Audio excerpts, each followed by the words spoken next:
అపవాది ఎప్పుడైతే నిన్ను ఒక ఇచ్చతో నిన్ను పడేస్తాడు, ముఖ్యంగా విశ్వాసి, నువ్వు ఎందులో పడతావు తెలుసా? ట్రాప్లో పడతావు.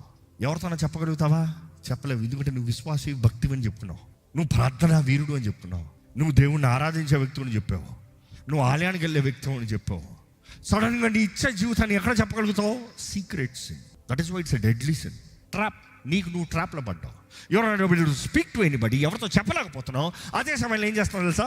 రహస్యంగా యు ఆర్ ఫీలింగ్ గిల్టీ, దేవుడితో మాట్లాడతలేదు, చేయకూడదని చేస్తూ దాంట్లో బంధించబడిన స్థితిలో ఉన్నావు. ఈరోజు ఇటువంటి వ్యక్తుల నా స్వరాన్ని మీరు వింటున్నారంటే మీ కొరకు రక్షకుడైన యేసు ఉన్నాడు. ఆయన ఆత్మశక్తి ఉంది. నీ ఊబిలో నీకు బయటికి తీసుకొచ్చి నీకు విడుదలనిచ్చి ఆయనకి దగ్గరగా, ఆయన సొత్తుగా పాపాన్ని తరిమి కొట్టేవాడికి యేసు ప్రభు నిన్ను మారుస్తానికి ఆశపడుతున్నాడు అన్నమాట ధైర్యంగా తెలియజేస్తున్నా. బట్ దెన్ నువ్వు ఏ స్థితిలో ఉన్నావో పరీక్షించి తెలుసుకో. ఎగ్జామిన్.